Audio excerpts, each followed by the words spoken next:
Hey everybody, happy Pride Month and welcome back to Straight Guy Queer Eye. I'm your host Paul Yen. We are on episode number 8. No more RuPaul's Drag Race Season 1 for the time being. Or at all, because we're going to be moving on to Season 2 when we move on to Season 2. However, this episode, I'm kind of calling it the winging it episode because I really don't know what this episode is supposed to be. I'm just going to go ahead and ramble.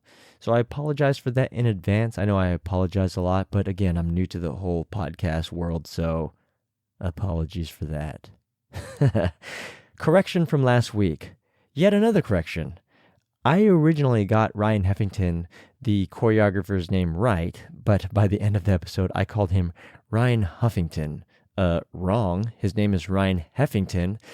Apologies to Ryan Heffington for fucking up his name.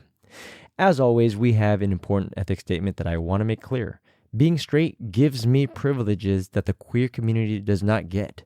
I will never fully understand the trauma, the drama, and all the other homophobic bullshit nonsense that queer folks deal with on a day-to-day basis. I am not an expert in queer culture. I am also not a therapist, a psychiatrist, a psychologist, or a doctor. As the host of the Straight Guy Queer Eye podcast, I'm here to introduce people to shows that I love and enjoy and to talk about a community that I love. More importantly, I'm just here to listen and to learn about the queer community, and I hope to pass that knowledge on to like-minded people who want to make some sort of difference in the queer community, their own community, and in their own lives. We're going to ramble, folks, so I apologize for that. If I'm being perfectly honest, I wasn't sure what I wanted to do for this episode, so it might be pretty short. But there's been some things on my mind lately.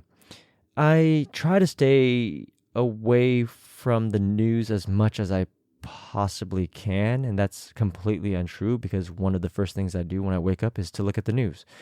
But I try not to look at the negative things too much. But, with the crazy shit that's going on in the world nowadays, with book bans, people threatening to blow up Targets because they're selling t-shirts with rainbows on them, people boycotting Bud Light because they, had support from a trans woman, and then people not supporting Bud Light because Bud Light stopped supporting that trans woman. It's just, we live in a crazy fucking world. I had a good friend of mine who I've known for the last, 23 years come by. He's a straight, cisgender, white male. His name's Josh, and we kind of just got to talking, and it blows my mind, the craziness that's going on. Look, if you are not gay, okay, good for you. But if you're going out and, I don't know, throwing a hissy fit or threatening to blow up Targets because they're selling t-shirts with rainbows on them, and you're telling people to stop being pedophiles and to stop grooming children with no sort of evidence in the world whatsoever, then you might want to look at yourself in the mirror and ask yourself why you're trying so hard to harass, intimidate, and to threaten a community that has probably done nothing to you at all. What is it within you?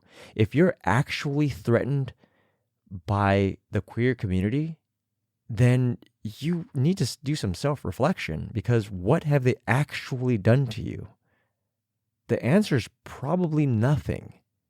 What I'm curious about is then, why are you not using that energy to lash out at the KKK or the neo-Nazis or the Pride Boys or the Oath Keepers or any number of white supremacy groups that are out there that are actually threatening children with the message that they're spewing?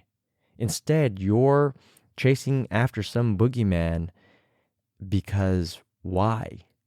They like men and they're men. They like women and they're women.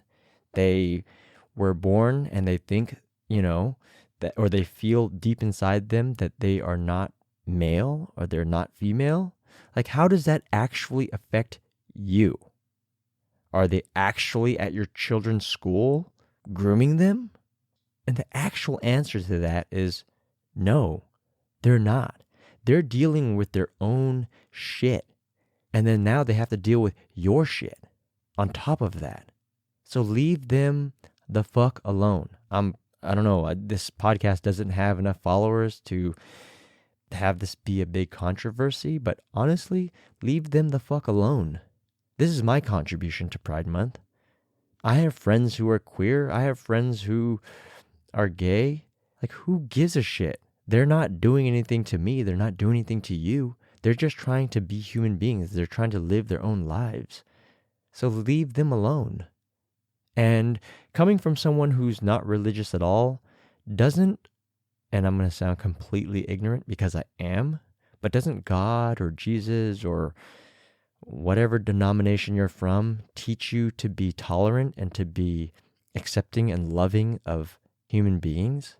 Well, aren't trans people human beings? Aren't queer people human beings? It blows my mind. Again, back to my friend Josh, he lives in Tennessee now. He's from California, where I'm from. But he was hanging out with me last week, and we were just talking, and we were kind of laughing because if you've really got an issue with the gay community, maybe you have an issue with yourself. Maybe you don't. Maybe you just you're really quote unquote worried about your children, but maybe it's something within yourself. Like, honestly, when I see another man and they're attractive, I just say, dude, that's a good looking guy. Damn, he's hot. It doesn't make me gay. That's not how the world works. That's not how things work. I'm confident enough in myself to say, dude, that's a good looking guy. God damn. It's no different from when I say, damn, that's a good looking woman. I'm not trying to have sex with them. I'm not trying to do anything. I'm just saying they're attractive. And a friend of mine who I will not name, he's as straight as you can imagine. But I remember this conversation. I don't remember when it was, but I remember this conversation. He'll say to me, I've been pretty open for a long time in terms of being comfortable with myself. And I'd see somebody, a guy, and I'd say, yeah, that's a good looking dude. And I remember my friend who would say, what? Why would you say that? And I'm like, dude, it's just a dude who's good looking. And then my friend's response was this. And he's not homophobic. At least not in my mind what homophobic is. But he said this. He said, I mean, I can see why, chicks would want to fuck him. Bro, it's the same shit. If I said that, it'd be okay. It doesn't matter. If I'm saying that guy's good looking, I'm saying, yeah, there's a reason why women want to hook up with him. There's a reason why, the people view him as attractive. It doesn't make me gay. It's just, I know, I'm rambling. I'm lost without RuPaul's Drag Race or with an actual episode, but I wanted to kind of take this moment to just let you guys know where I stand in support of the queer community. It's I can't even wrap my mind around how ridiculous it is that there are people who aren't supportive of the LGBTQ community. It's ridiculous. They don't affect me. I don't affect them.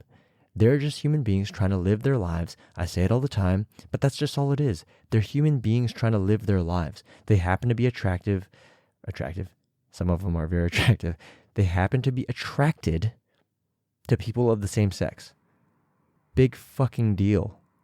It doesn't matter. Do you guys hear that water? That's weird. I'm recording in my studio right now, but it's not like a recording studio. Anyways, it doesn't matter. They're attracted to the same sex. Big fucking deal. What matters to me is that they're decent human beings. How do they treat me? How do they treat their friends? How do they treat their parents? How do they treat strangers? How do they treat the waitress or the waiter at the restaurant they go to? How are they as human beings? I don't give a fuck who they're attracted to and who they have sex with. That's none of my fucking business. We are in the 21st century. If you're still in the world where you're like, oh, well, women are sluts because they have sex with a bunch of dudes. Okay, well, then men are a bunch of fucking sluts. It's such a weird world that we live in where we are so judgmental on people's sexual orientations or what people do in their sex lives. It's none of our fucking business. How do they treat you? How do they treat your children? How do they treat, I don't know, any freaking person that they meet on a daily basis? That's more important than anything. Isn't that what God or Jesus or whoever would want you to focus on? Right? It blows my fucking mind and it makes me really angry.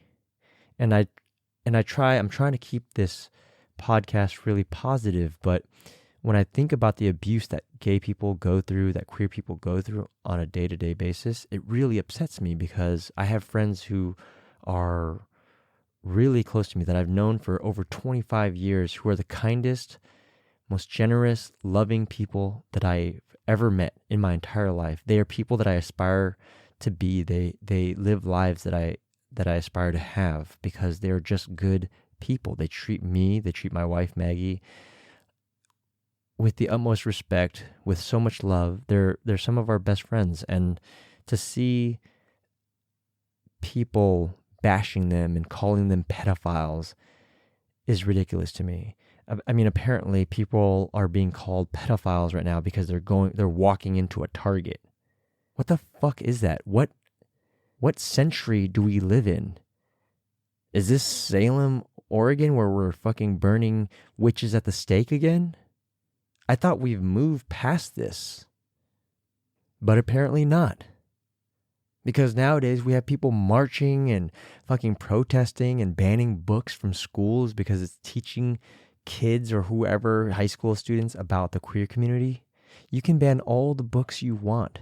Queer people are still going to exist. They're going to exist forever. But what's worse about it is that now that you have book bannings in certain states or counties or cities or whatever, you're still going to have a queer community. You're still going to have kids who are queer or who are going to identify as queer. But now they're ostracized and they're going to feel like they can't speak out. So then they're going to turn within themselves and be depressed about it, or they're going to feel bad about themselves.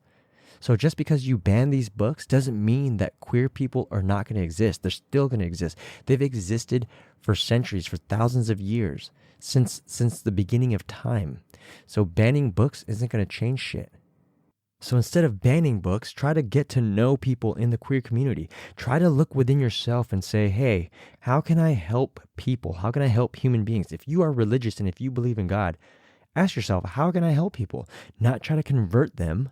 How can I actually help them? I don't have all the answers. I don't know.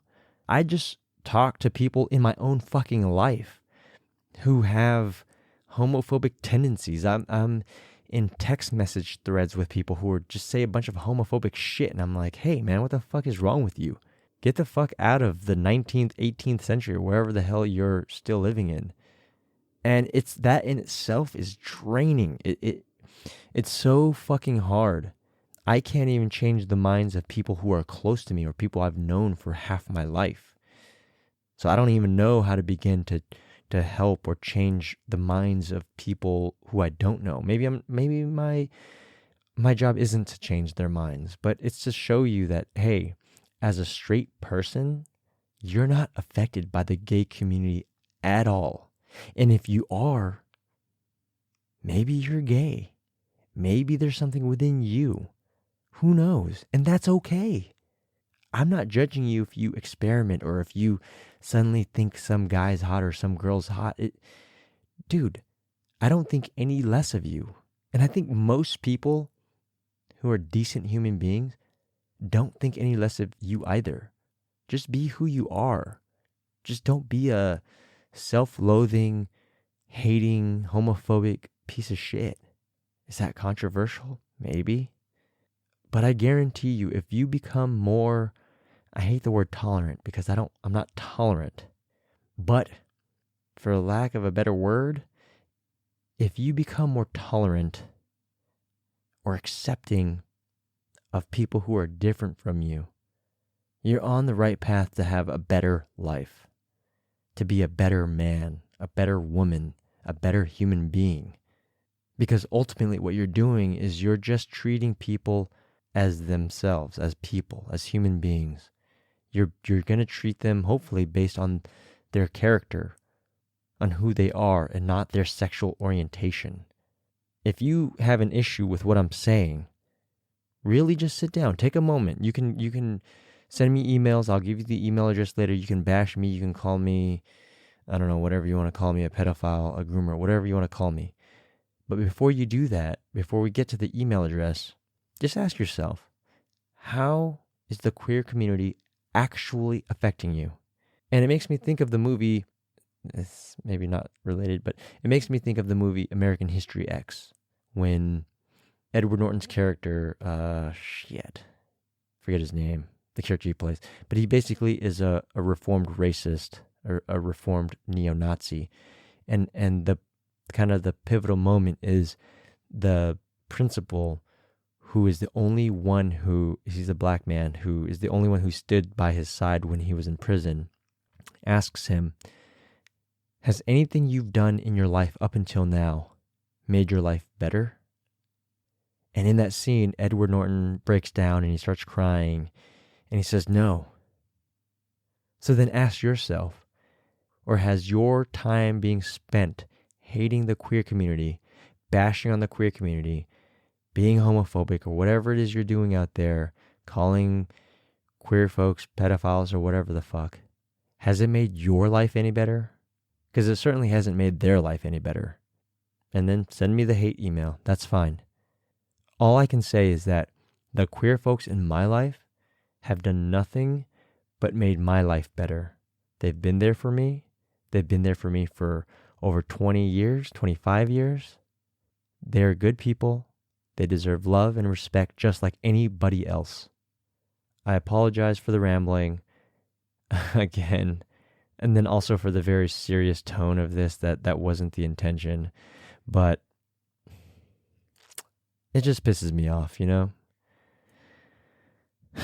Anyways, if you're enjoying Straight Guy Queer Eye, please subscribe or share it with 5 people you know. Give a rating for the Straight Guy Queer Eye on your podcast app. You can also follow Straight Guy Queer Eye on Instagram and Twitter at SGQE Podcast. You can follow me on my personal Instagram at Hello Paul Yen. I love to hear from people, so please send comments, suggestions, and feedback to sgqepodcast@gmail.com. Remember, be human, be kind.